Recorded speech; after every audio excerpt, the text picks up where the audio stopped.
welcome to this edition of the Big East Rewind. I'm your host, Chuck Everson, and as always, my point guard, my co-host, the great Sonny Spera from Syracuse University. How are you, Sonny?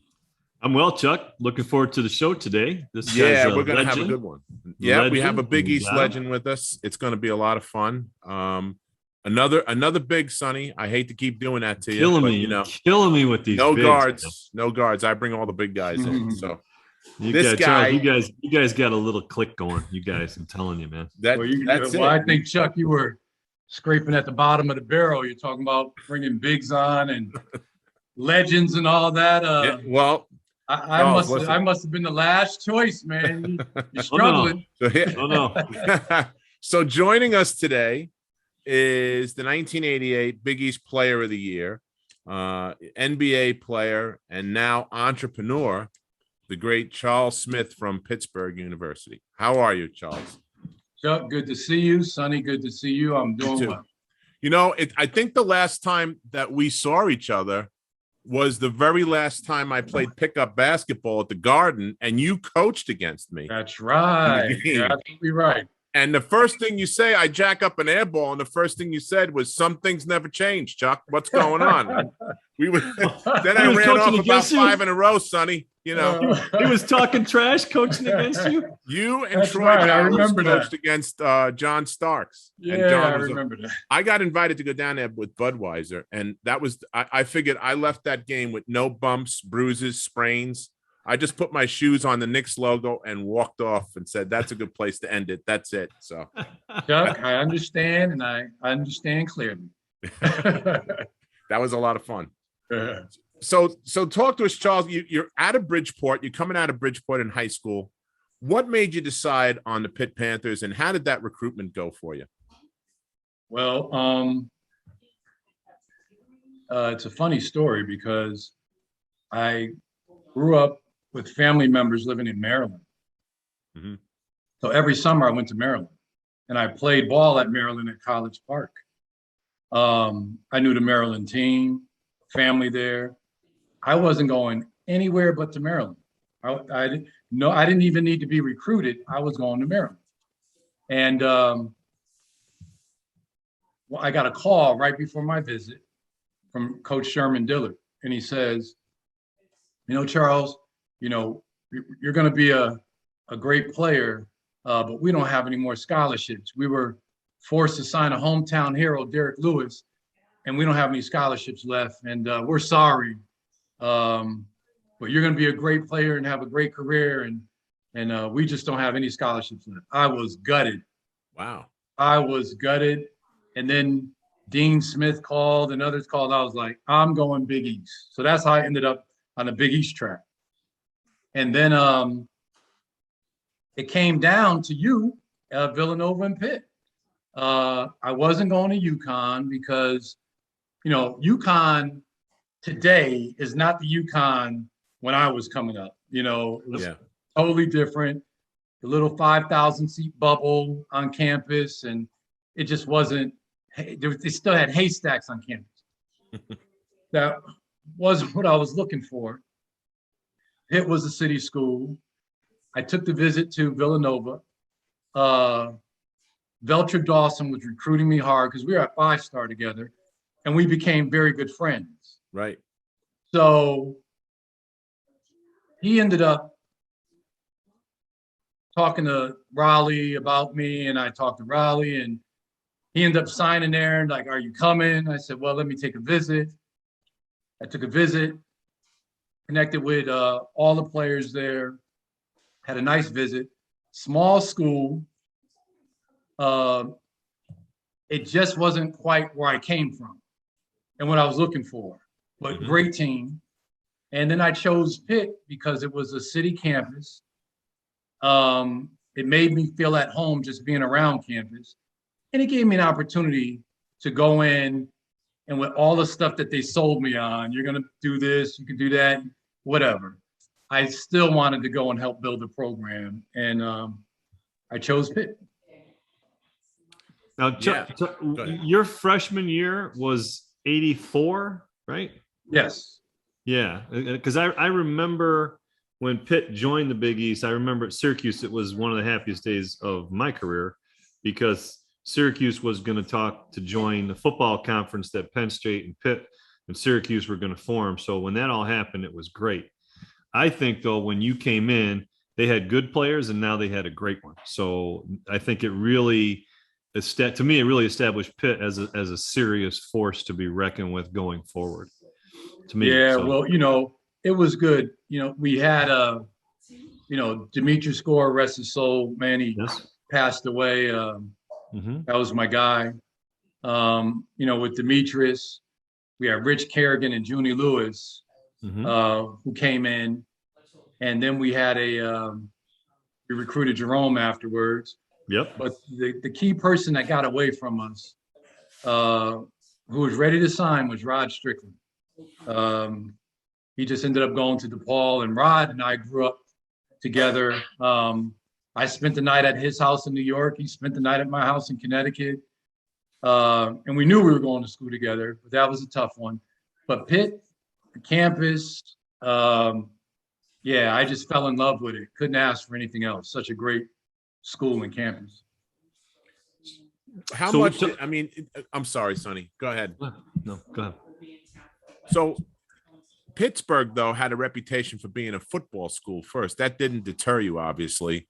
Talk about what that was like playing second fiddle, the basketball team I'm talking about, versus the football team on campus. Well, that's what the recruiting pitch was. You can help come and build a program. They said they had, money behind the program. They just need a team to support. And, like anything else, basketball is a business. You show improvement in the organization, they're going to put money behind it and keep it going. And that's what happened. But it was amazing. You had a stadium with 80,000 plus packed for a football game. I got a chance to see some amazing football with a great class and running back Ironhead Haywood that he passed away also, rest his soul. And I had a great time. And we literally took our time and tried to build the program. Now, when you came in, Coach Chipman was your head coach. Right. Who was the assistant coach that recruited you? What did you say his name was? Well, it's Jay Eck, Reggie Walford, and John Calipari were our assistant coaches. Okay. Yeah. Legendary coaches right there. I didn't realize Cal was on your staff there. Yeah. How did your relationship go with Coach Chipman? Well, we had a good relationship. I got a chance to really meet his family. He was a great recruiter. Coach Chipman was very compassionate. He had empathy. He wasn't a screamer. I mean, he got hot at times, but he was a good coach. He knew his X's and O's, and I enjoyed playing under him. He built a heck of a program, and it looks like, it was very, methodical, like the guys that he brought in and the system that he was playing. And then when he started to gather some of the bigger fellas, when Keith Armstrong and some of those guys came in, it really helped solidify what he was doing, Right. And he also sold me that I'll play power forward and small forward, because I went into high school at 5'10" and left at 6'9", so I can always dribble the ball. And that didn't work. As soon as the season started, I was a center. So he told Andre the same thing. Andre Williams was the same thing. He told Andre the same thing. Yeah. He's playing the five. Yeah. Yep. Wow. Yeah. And then Dre wound up growing 2 inches coming into school, and he wound up in the post. Yeah. It's interesting. Those days there was a lot of battles, man, and that Fitzgerald Fieldhouse was one of the toughest places that we had to play on the road. I mean, besides the fact that you whooped our tails in '85 before we went on our run, that place, I mean, I was telling the other guys when we were talking to them that it was like having a wood floor on top of asphalt. It was like wooden asphalt. There was no give to that floor at all. It would beat you up and stuff in there. Talk about having that home court advantage at Fitzgerald. Huge advantage. I hated that place. Well, the fact that the seats went all the way to the floor. Yep. So the students were literally on top of you.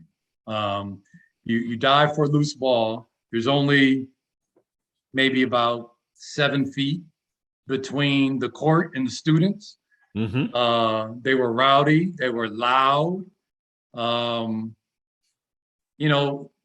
We sat maybe 7,600, something around that size. We might push it to 800 when they put more seats in for bigger TV games. But everybody just got loud.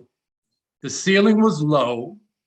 So it was, the sound was just crazy. I mean, we just, the fans, once they got into it, they were like a 6-man for real. Yeah, I've talked about it before. The walk from the court to getting to your locker room was like walking to death row. I mean, you're like right down the middle, and there was, anger and noise on either side, and it was not a friendly place as an opponent. I think we had maybe 7 Syracuse fans there, so not a fun place to play. There were certain teams, Charles, that we played in the arenas like that. In other words, when Dave Gavitt and Tranghese tried to move everything to the bigger arenas, right, like the Spectrum, and Sonny had the Dome on campus. It doesn't get any bigger than that.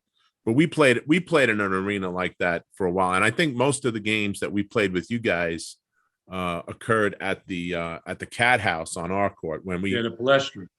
Yeah, and the Palestra. Yep. Yeah, the Palestra was kind of like the middle ground. We had an on-campus place they called the Cat House, where it was like Fitzgerald in that if you stepped on somebody's foot, that's how you knew you were out of bounds. And the stage was on one side, Yeah, we didn't play there until after my freshman year. Or maybe my first 2 years, but we always played at the Palestra.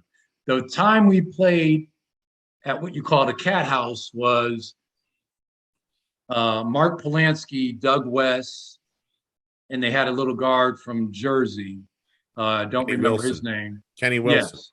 Yeah. So that team we played on campus, and that was a tough place to play as well.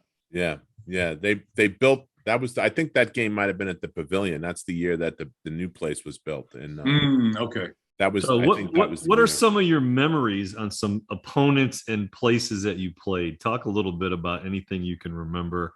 I know for us, we did not like to play in the Cap Center. We did not like to play in the Palestra, and we did not like to play in the Pitt Fieldhouse. So share some of your memories. Well, let's talk about Villanova first. We always felt that we matched up well because, Ed was, 6'10", 6'11", I was 6'10". We just had a nice balance with Villanova. But Raleigh was such a great coach. He made adjustments. I don't know, and I would love to know this. It was almost like he made adjustments on the fly while you guys were on the court, not even giving a timeout. But when he made those adjustments, he did it at the right time, and we were like, when did that happen? They weren't doing that. There was no timeout. They just changed up, and we knew the plays, but that was always something that we always knew as a team. When it got tight down the stretch, look for the adjustment. And we couldn't get it because we realized too late. It was almost like he was like Harold might be running down the floor with the ball, and he'll pull it out and just do something else. Yeah. Because he was reading what we were doing consistently on defense. But he was a great coach. He was a master of that. And what he did too, Charles, what some of the things you're referring to is we played multiple defenses. We could have played 3 different defenses in one possession. On the second pass, we go to a 2-3 and then come back out and morph into a 1-3-1, then go to man. And, he would come up with these hand signals on the sideline, and we would know that, okay, on the third pass, we're going to go to this, or the second pass, we'll go to this. And, so there was multiple defenses being played. So nobody really knew what offense to run because you didn't know if we were in a man or a zone. Back Yeah, then. and I remember Gary McLean was very active up top, nonstop. Oh He's yeah, Mr. Energy. yep. So No I doubt. remember that. And then, at the time, Georgetown was, 1, 2, 3 in the country. Yep. My freshman year, they still had Patrick. I remember getting ready to play against them at the Civic Arena my freshman year. And I didn't deal with the scouting report. I didn't pay a lot of attention to what coach was saying about them. I didn't want to know. I felt for that game, I just need to focus on me and just play my game the best way that I could. I didn't get caught up in the Hoya paranoia, but I did get caught up in it when we went to the Garden for the Big East tournament. How could you not? The fans just reminded you. But yeah, that was a different type of game for me out of my years at Pitt because, that was one of those things where ignorance was bliss. I didn't want to know anything. Hated oranges being thrown at us. I'm glad they stopped it.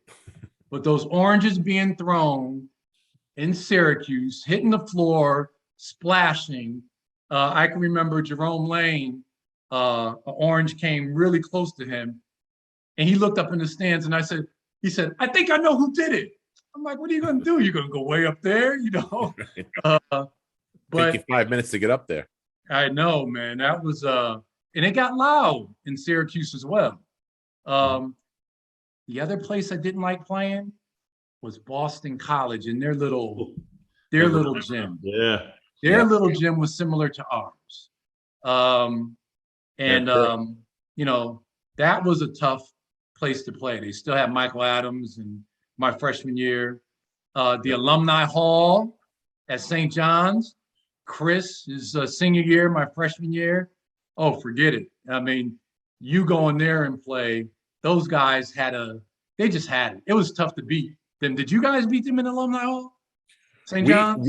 We beat them one time, and it was a weird game because we ran off the court. We thought we won the game, and the referee had blown the whistle, and Winnington had to take a 1-and-1. We were up by 1. We were up by 2. We were up by 2. Bill made the first and missed the second, and we wound up winning the game. But that was the only time we beat them. They had our number pretty much. We had at their time. That game was at their place. That game was at their place on campus. Yeah. We had a tough time with Walter and with Chris. Mm-hmm. We didn't match up well with them, My junior year, we beat them at Alumni Hall, Pearl's freshman year. And I remember it vividly because Pearl gave it up to Greg Monroe in the corner, and he hit a tough shot, was a game-winning shot. One of the few game-winning shots I think we ever hit, other than the other one that Pearl hit against BC. But that one, Greg hit, and we just ran off the court as fast as we could. That was a hostile environment to play in. I would much rather play in the Garden against them than play at Alumni Arena. Yeah. Those are the arenas and halls and gyms that we played in that I have fond memories of. It's good competition. Yeah, and Gavitt made those changes to go to the big arenas to take the conference to the next level, and we everybody understood that, but the battles were really in those arenas, and it's you're part of a fortunate group, as the three of us are, that we're able to play in those types of places for as many years as we did. Go ahead. No, I was just saying all our big games were at the Civic Arena downtown Pittsburgh. Now, Seton Hall was starting to come on, and PJ was on, and he talked about Mark Bryant being the catalyst to them actually becoming good. Now, you matched up with Mark Bryant probably many a nights. How was that matchup? Because they were coming out of the cellar, and they were on a fast track. They started to win and win big. So how was that? Either they had our number or PJ had our number. We couldn't beat them. I mean, we beat them my senior night at Pitt, but they were tough to beat. PJ kept the ball out of my hands. Soon as the guard got it on the wing, their guard up top would play midway between me and the foul line. He just sink midway. And soon as the ball was in flight, double team was there. Seton Hall was some of the lowest scoring games I played in my career. And out of all the Big East teams, it was tough for me to play against Seton Hall. Yeah. Because like I said, they were coming along and PJ talked about it. And I was like, yeah, it coincided right around your same time because you were player of the year in 88, right? Yep. Yeah. And then the following year was your Seton Hall's in the championship. Right. That's right in there. Right in their wheelhouse when they were getting good. Yeah. So you're in the Big East, right? And the Big East now has a national champion in 84. They have a national champion in 85. Syracuse is in the final in 87. You know, the league is going. What were some of the discussions in Pitt just about being in the Big East? Because for us, like I said, it was a great moment when Pitt joined. But talk about just the Big East connection now that you guys are starting to develop. Well, my freshman year, don't forget we had 3 Big East teams in the Final Four. Right. Yep. And Boston College almost made it. There would have been 4. Yep. That was a talk for us freshman year, knowing that we're playing in the most competitive conference in the country. It wasn't ACC. It was the Big East. The Big East was it. And I didn't find out till I started playing with the Knicks. I forgot Joel's last name that worked at the Garden, but he said till this day, when I was playing there, the Big East tournament ticket was the hottest ticket in Madison Square Garden history. Yeah. It was the hottest ticket. He always said that. And Saturday games, forget it. Yeah, and then when you think about it, man, it was always a sellout. You couldn't get a ticket for the last 4 teams playing. You just couldn't get one. So he always said that. So the Big East was not even on the rise. It arrived during that Final Four. And it forced me and our team to start working out during the summer and taking it a bit more serious.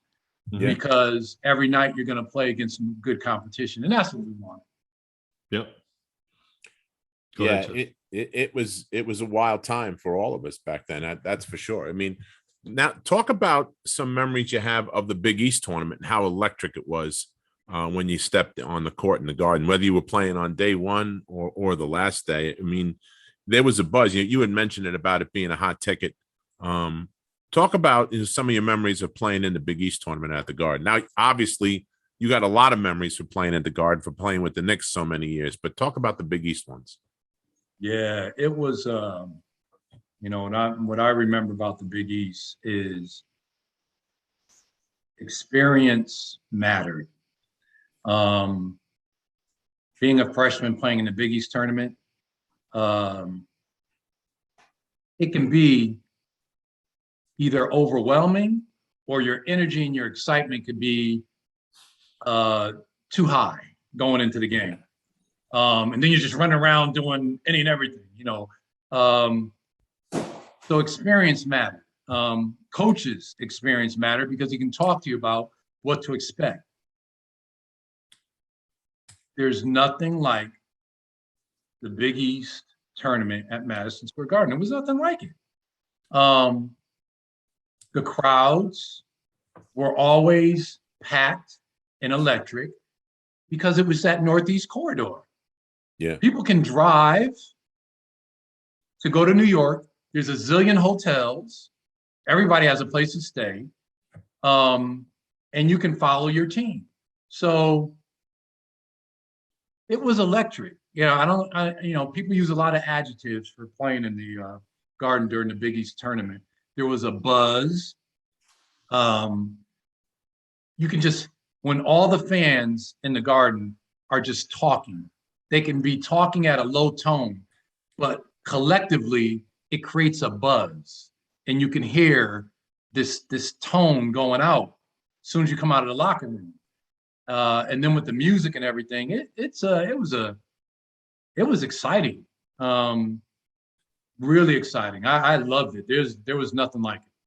Now you talk about the hotels. Georgetown probably stayed in the Adirondacks, right? That's probably where they stay. Yeah. They In were out in Jersey. Rye. That's crazy. And we know what we learned, Charles. Here's the funny thing was, as we're talking to different guys from different teams like yourself and the Georgetown guys, we've had like 6 Georgetown guys on now.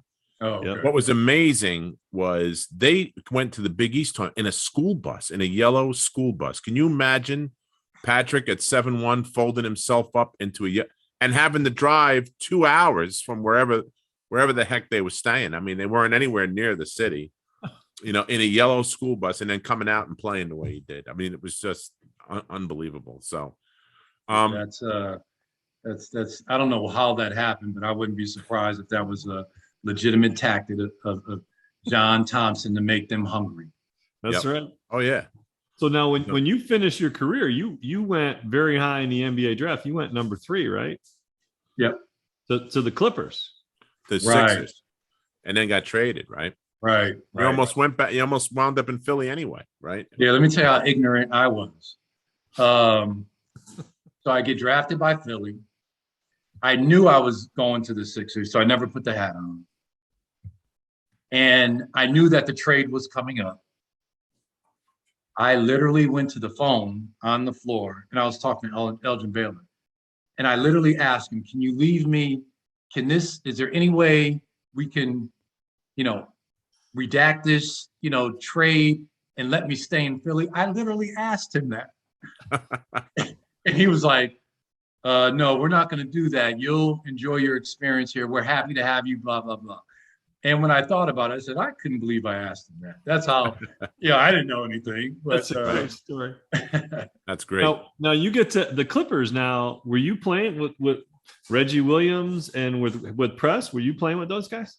Like a little big community? Press was in Sacramento. Sacramento. Okay, excuse me. But yeah, I played with Reggie Williams. Yeah, we got to know each other. We're still friends today. We still talk. Good guy. Yeah, he was enjoyable. He wound up being a great guy. How was your experience then? How was your experience with the Clippers then? My experience with the Clippers was a little different.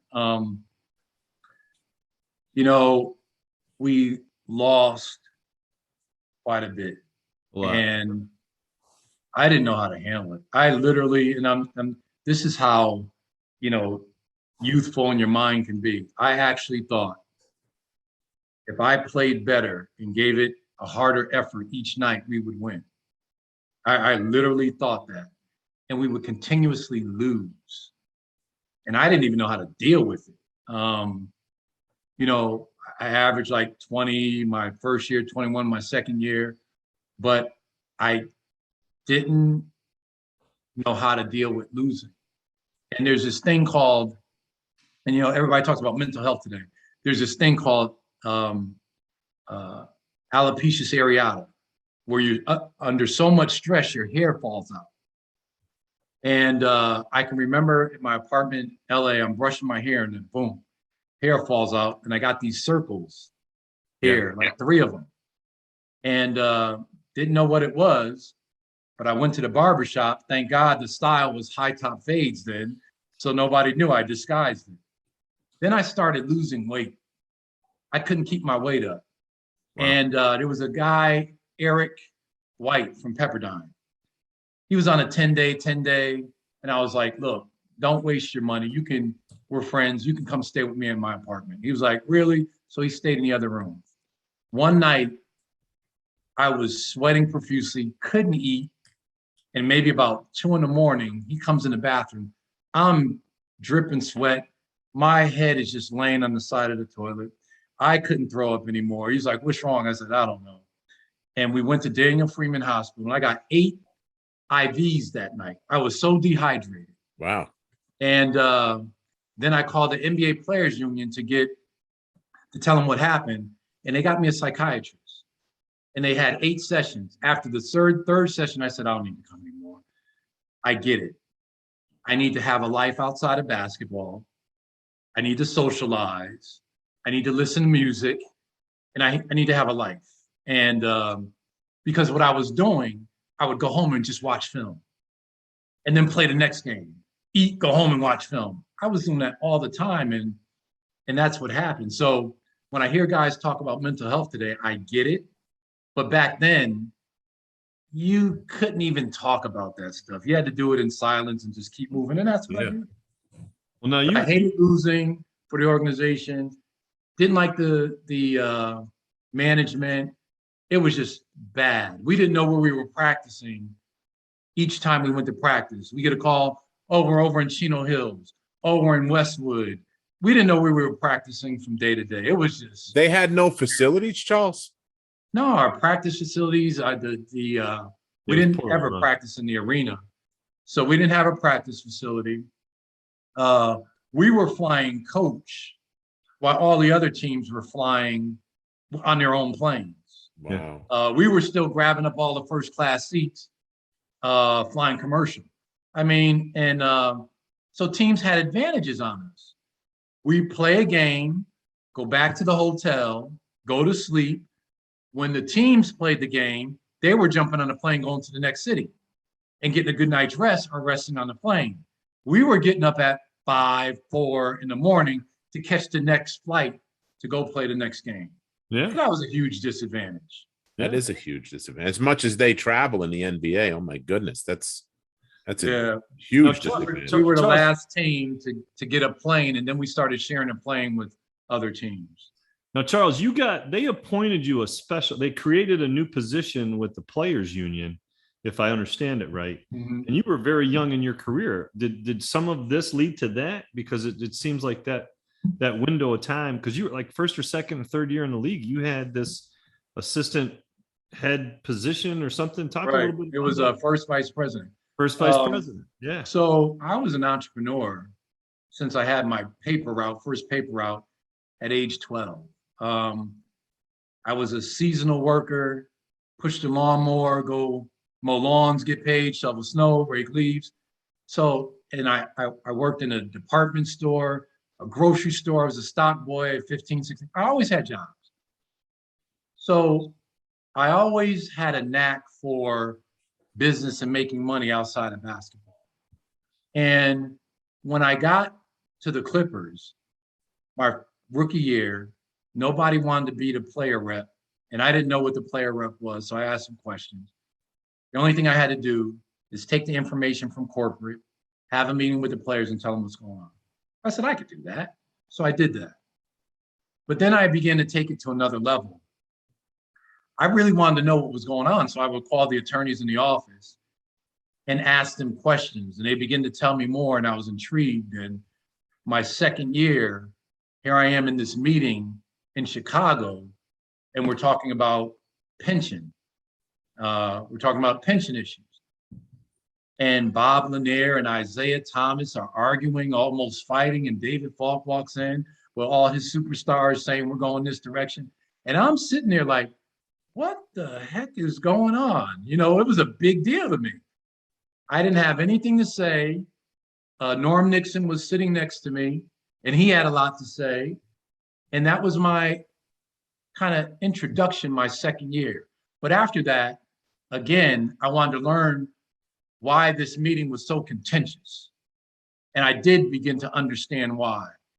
And because of that interest and my desire to learn, the head of the union at the time, Charlie Grantham, came into town, had lunch with me and said, hey, we think you'll be good for the union. We'd like to create a position for you called first vice president. And in that role, you would work under the president. And the presidents were always like Hall of Famers. It was Isaiah, it was Patrick, and it was like guys who are all stars. And I wasn't that. So they put me in that position. And I enjoyed it. I learned a lot. It helped me in my platform once I finished playing. I went through 3 collective bargaining agreements. I learned what you need to do when you caucus. I learned the stage performance with Stern and Grant. I mean, I learned so much that it actually helped me. So that was my my introduction and my experience with the union. Fascinating. That is. I mean, that had to be invaluable experience to actually in your entrepreneurship as you started to branch out after you got done playing, right? I mean, Yeah, absolutely. And my maturity level rose because I'll tell you this. I'm a young guy coming out of an urban market of, Bridgeport, Connecticut. yep. I'm in the NBA and I'm going to my first collective bargaining agreement. And some of the owners said the most stupid stuff. I mean, literally stuff like, he didn't know the capital of Nevada was Reno, or, just, they said some things like, I was baffled. But what happened was, money doesn't make you smart. And I got caught up in that. And a lot of those guys were uneducated. Right. And they just got the teams from their wealth and their families. And for me, it leveled the playing field in my thought process. And that was big for me because I always looked at the owners because they made so much money that they were brilliant. Mm-hmm. But no, they're human beings just like me. Some just got lucky. Some worked their butts off. But that was a big deal to me when I realized that. That was huge.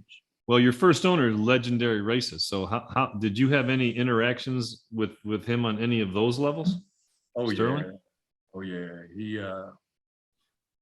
yeah. He was very, I always say he was kind of eclectic, centric. He had a way about him that was just different. He was a different human being. We were playing the Miami Heat at home. And if Miami Heat lost, if we beat them, they would have owned the longest losing streak in NBA history because the Clippers had it.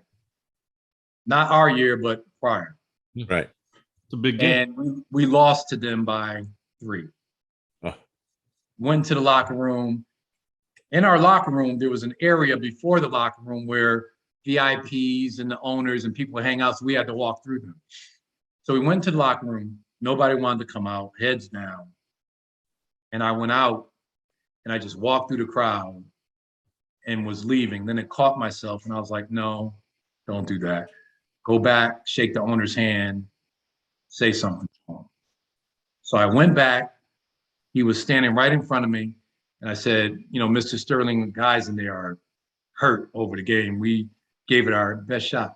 Before I can finish, Mr. Sterling, with my hand out, with all the people watching, he turned his back on me and folded his hands and started talking to somebody else.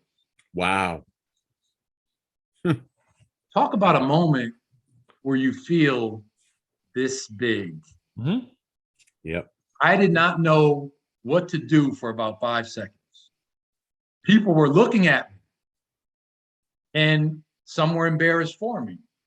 So I ended up just walking out. And when I walked out, I said, when my time is up here, when my contract's done, I'm out. And that was it. Yeah. That was my catalyst. Wow. That's You can't make that up. You just can't make that up. no. Yeah. You're doing the right thing, and then somebody, like you said, who you think, because he's the owner, has it together. And really, he's a mess. Yeah. He's a mess of a human being. And he the eclectic and eccentric, those are such polite ways to say he's a whack-a-job, So, it's unfortunate. So how did the transition happen to get to the Knicks? Did you push that? How did that happen for you? So going to the Knicks, I actually went to them because they were making the highest offer at the time. And they wanted to max me out, the 7 years. Mm-hmm. I looked at that as security. Mm-hmm. And some were offering 5, some were offering 4, but they pushed it to 7. And I was like, I already had 1 knee surgery. Feel good though, but you never know. So I ended up signing with the Knicks. Legitimate team. Yeah. And, people always ask me, who was your toughest opponent that you played against while you were in NBA? I say Pat Riley.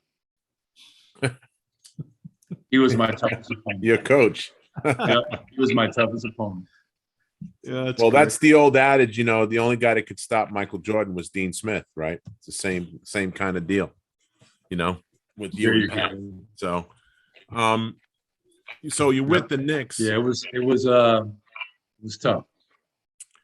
Yeah. I mean, so now you're with the Knicks, and you were on some of those teams that were knocking on the door for big time, you know, getting into championships and playoffs and stuff. Talk about some of your runs through the playoffs with those guys. Now you got to play with Patrick instead of against them, you know, and some of the iconic guys that were on those teams with you. Right. Yeah, we had a great team. A great team. You know, Rolando Blackman, Doc Rivers. Yeah. Derek Harper. Mace, right? Yeah, we have Mace, Mace. Obviously Patrick and Anthony Bonner coming off the bench at times. We just had a really solid squad. And Old school tough too. They were a no practices, nonsense club. You guys were, man. Like you. What's that? You guys were a no nonsense club. If somebody got past the guard and got in the paint, he got knocked on his ass. Old school tough, no, we were no nonsense, but so was Pat. Pat was one of the greatest coaches I've ever played with, and played for, where he understood the X's and O's very well. I marveled at how we could. Now, we never lost 3 games. We lost 3 games in a row twice during that season, only 2 times. And I was amazed at how we would have an issue in our offense or our defense, and we would come into practice, and he would break that situation down in practice and have us all practice that situation over and over and over again in different groups, and then bring it back into the offense. And he would walk around, and if somebody was doing something wrong, the screen wasn't set perfectly at the angle, they weren't high enough, and we were working in tandems of 3, and he would just bring it back in, and then boom, we had it. And he would do that a lot. And so he was a phenomenal coach, great coach to play for. Phenomenal coach. Charles, do you think he was better at the X's and O's part of it, or about the intangible part of getting guys and all the egos and on a pro team of all playing collectively as one? What do you think was his strength? The X's and O's. He was a good motivator. But here's my issue that still exists today. Coaches should be more in tune with the players, like CEOs are in tune with the top tier people that they're working with. Effective communication is not in sports as much as it is in corporate. So here's what I'm saying. I played 4 years with Danny Manning. We never even went to a lunch or breakfast, hung out, or had a drink together in 4 years. Wow. It's not that I didn't like him or he didn't like me. It just didn't happen. And I didn't realize that till later. You know, he hung out with his group of guys. I had mine. But the top 2 players on the team never get together in 4 years. The coaches should have made us get together. And they don't pay attention to that. Yeah. You know, they don't pay attention to that. You know, the European guys that come into the league, they struggle. The coaches don't pay attention to their struggle, and that can be the difference between wins and losses. Yep. So there's all of that, and I can go on, but that's the one thing that I look back at on my teams. The coaches, now Pat did some things that were great. If he knew we were struggling as a team and we're getting ready to go to practice, he would divert the bus and go to a movie theater and we watch a movie. Right. Before we went to go play Utah Jazz, we had lost our 3rd game in a row, and we are not losing 4. He diverted the plane in the air. We went to Reno instead of Utah. Guys gambled, just blew it out. Stayed up late, just blew it out. Got to Utah because we had a day. We didn't even practice. We just did the walkthrough and we beat them. So, you know, there's those things. He's a great motivator. There was the things that he would do and do them at the right time. And then there were times where he can get on your last nerve trying to motivate you, you know, and it actually turned negative. So, you know, but you got that, you know, nobody's perfect. Right. You know, it's funny because we've had guys on, coaches and Tranghese and people like that, and they speak the way you just did about Dave Gavitt and how he was a master motivator that way. You know, I don't even know if you know stuff like this. Like, they sent guys on those Big East trips just so they would get along. You know, those Big East travel teams. If two coaches were at each other's throat in the Big East coaches meetings, those two guys the next day when they played golf were in the same golf cart. Their bags were already in the same golf cart. You know, the luncheons that we had at the Big East tournament was specifically done for that reason, where you had two guys from each team sitting around the table, so we can get to know guys from Pitt or from St. John's or wherever. And besides just the fact of us going like this on the court, you got to know them as a person. And it made for, you know, the way it is now. You know, I haven't seen you in years, but it's like I saw you yesterday when I spoke to you on the phone the other day. You know what I mean? Right. It's one of those things. It's like that for anybody if you pick up the phone and talk to anybody in this league, and that's all due to the similar. This show wouldn't exist if that culture wasn't fostered. Yeah, exactly. Right. Exactly. Right. So who were some of the guys, Charles, that fostered your entrepreneurial mentality? Who helped you with some of that stuff? Because, you know, you hear the horror stories, and I know you were involved with this, so I'm kind of leading into this, okay? You hear some of the horror stories about guys that struggle when they retire from the game financially and stuff, guys that, you know, aren't careful with their money, don't take care of what they have to take care of, get a little crazy with stuff. And I know you developed a non-for-profit to help out retired players. Who were some of the guys that got you that entrepreneurial you know, mentality that you came across, besides the shoveling of driveways and raking leaves? You know, I did that too, but I didn't get to step up like you did. Right. Well, you know, it was all about creating solutions for myself. That's really what it was all about. So an example would be my first year in the NBA. I'm with ProServe. I'm just coming off the Olympics and I'm in LA. I have no endorsements, zero. And I'm like, how is this possible? Because they were focused on Patrick, James Worthy, Michael Jordan, and all these others. I was just one of the fish in the bowl. And I was a guppy. So compared to them. Right. So I go to a golf tournament.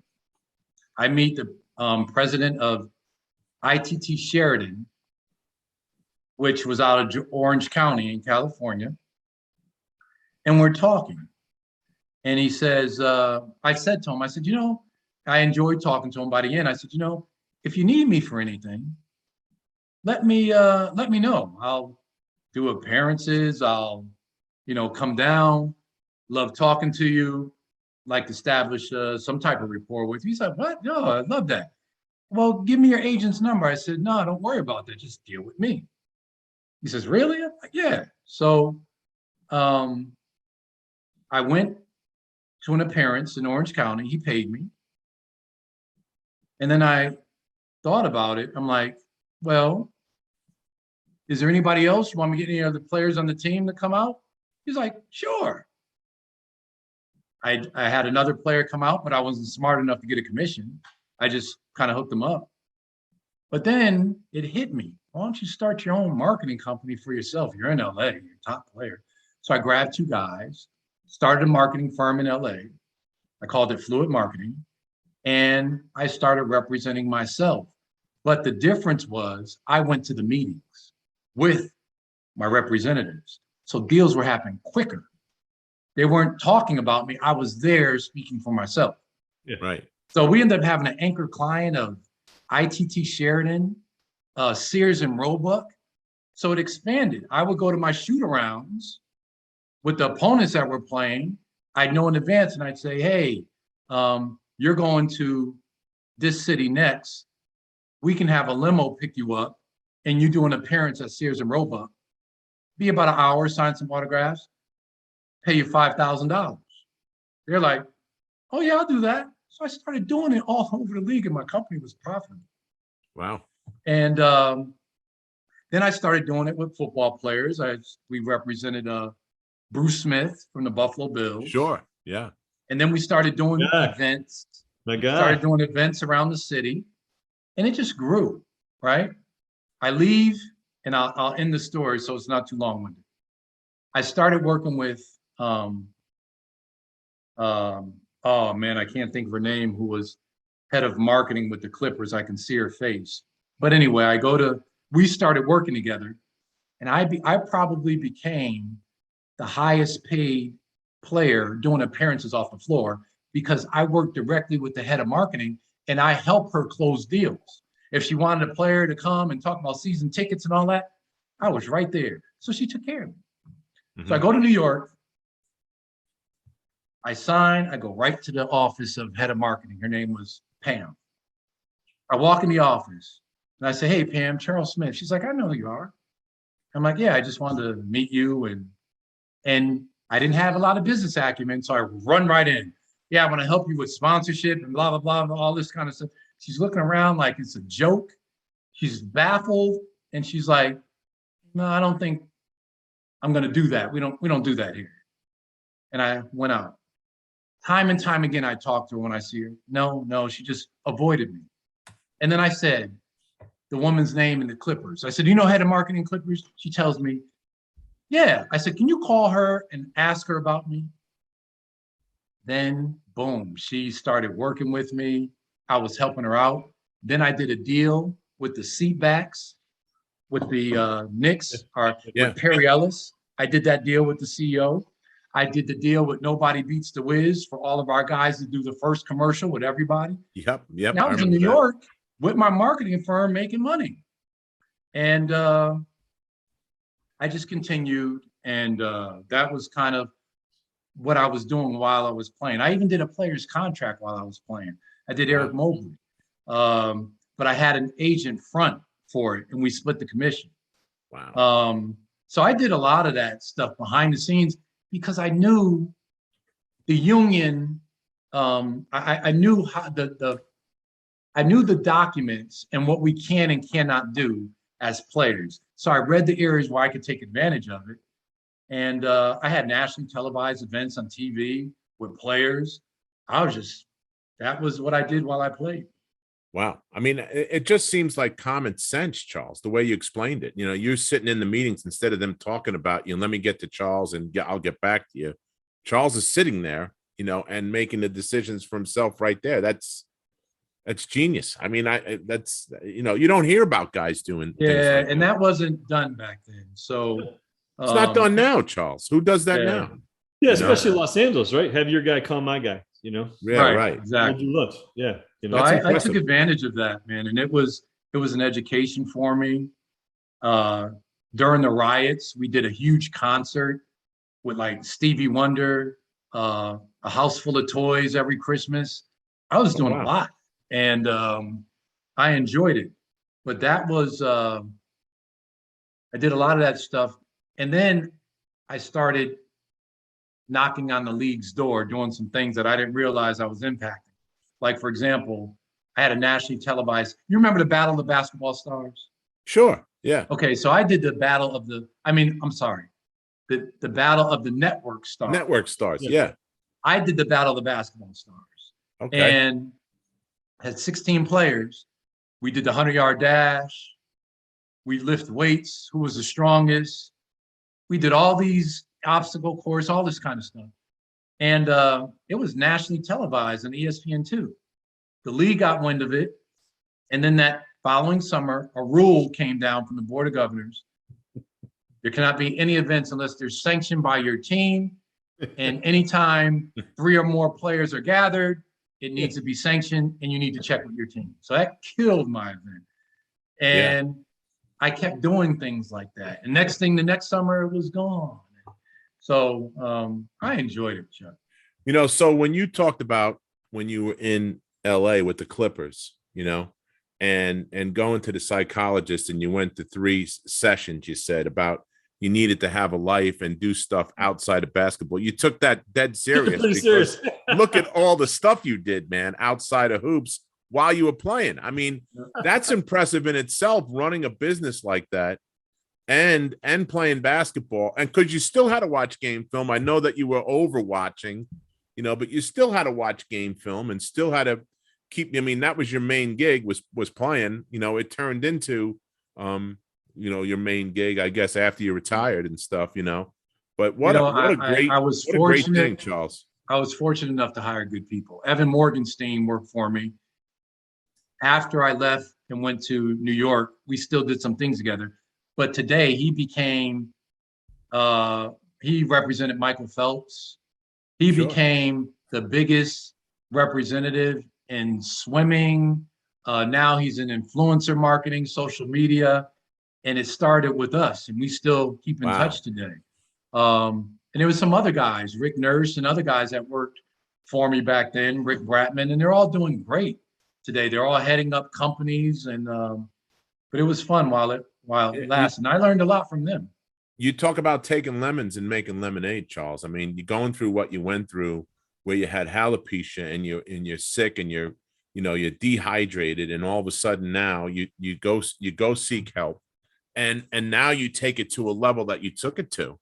That's very, very impressive. Hats off to you, man. That's awesome. Yeah, but I wasn't one that hung out all the time. Yeah, obviously you can't do that. Yeah, so I was I had those 2 things going on, and I enjoyed it. So it was good. And I had some great mentors after I finished playing. They talk about life after basketball. This is life during basketball. Yeah, and I couldn't talk about it. Hey, look, I remember when Donald Sterling walked on the plane, I was reading the Wall Street Journal. Oh, he had no, this is no joke. I'm reading the Wall Street Journal. He comes walking on the plane. He stops in front of me and says, "What do you know about reading that?" Yeah. And I just looked at him baffled. And then he kept walking. It's unbelievable, just unbelievable. I mean, I couldn't even imagine being in that situation in your shoes. Just it's amazing. Yeah. Talk about. Go ahead, son. Charles, what do you got? What are you doing now? What keeping you busy these days? Well, currently today, I formed a partnership with a 30-year company called Fiercing, and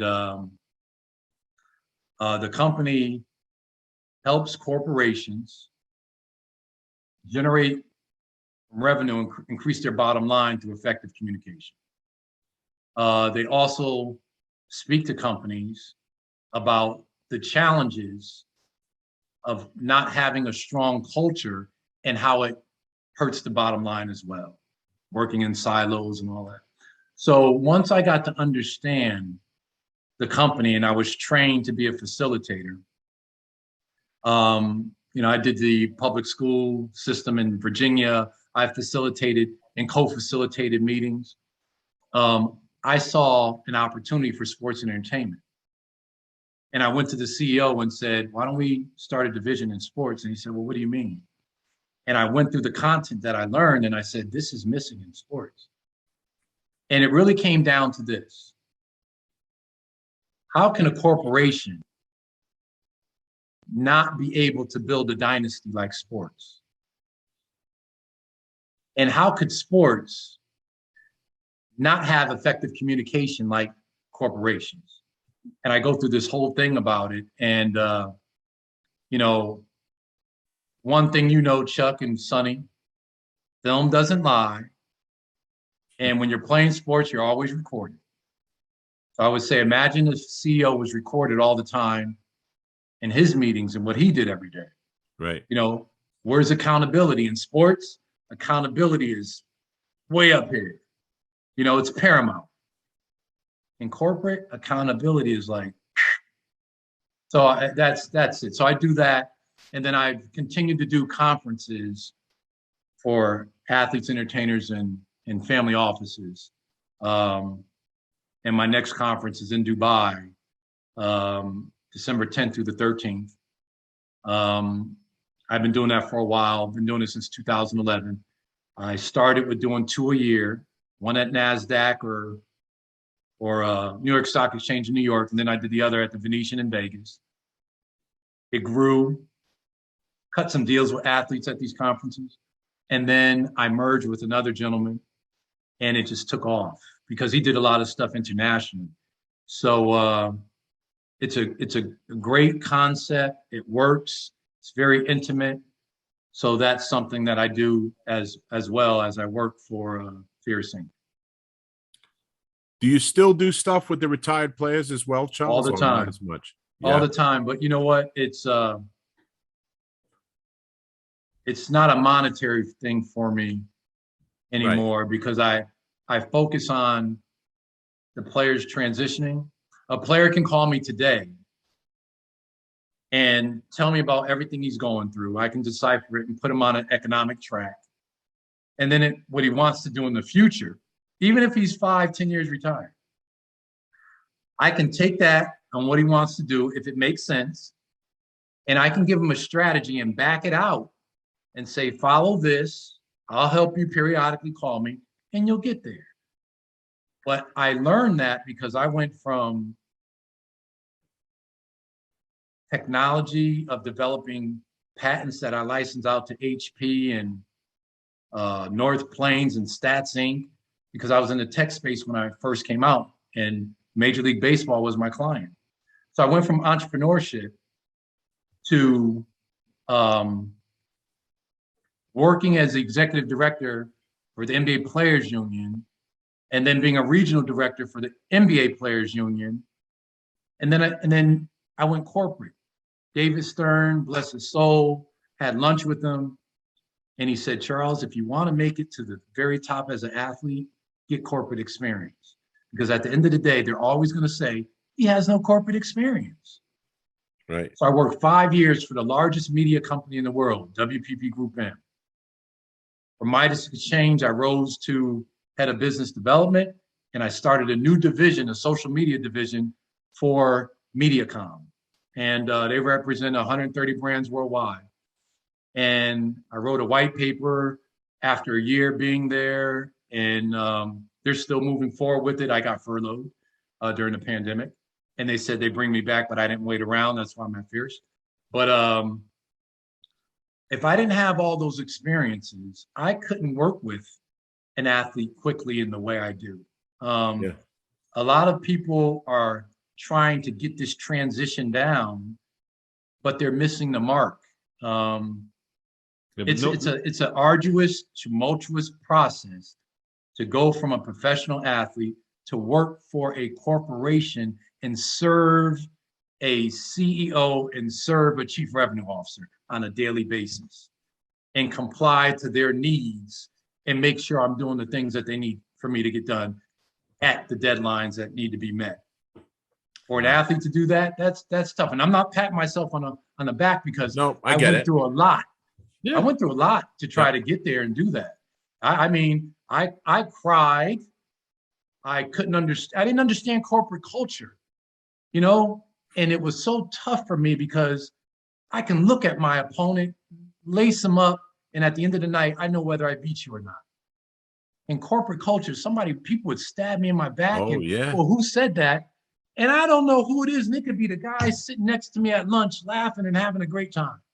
Yep. Mm-hmm. I had to learn how to navigate those waters, man. And I didn't want to lose my job. I had to get mentors, and it was tough. It was tough. Amen. Tough to the point where I had my corporate experience for 5 years. I'm in corporate now, but in a different capacity. I don't know whether I want that anymore. Yeah.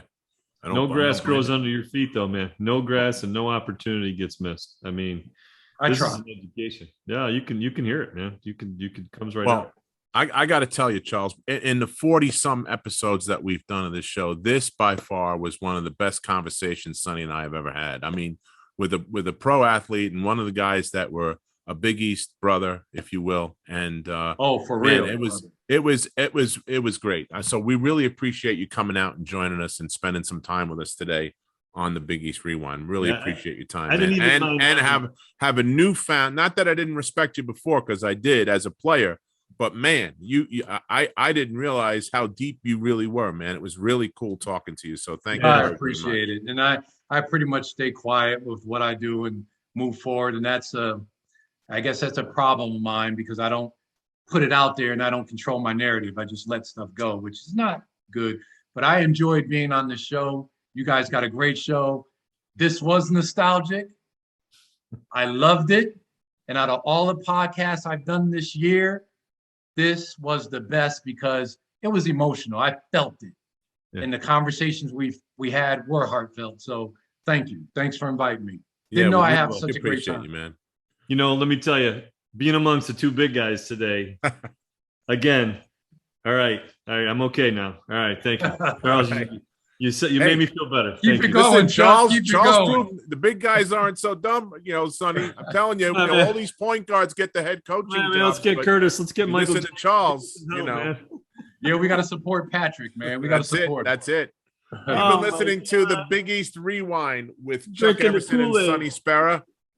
The Big East Rewind is produced and directed by Daryl Gurney and Nick Chico Corvus. And you could reach us on bigeastrewind@gmail.com if you have any comments or suggestions for the show. And of course, on YouTube, Spotify, wherever you get your podcast from. Thanks a lot for joining us and have a great night. All right. Thanks, guys. Thanks again. Hey, take care. Thank you. Charles, that was awesome for real. I mean, that was really, really cool. I enjoyed it. I appreciate it.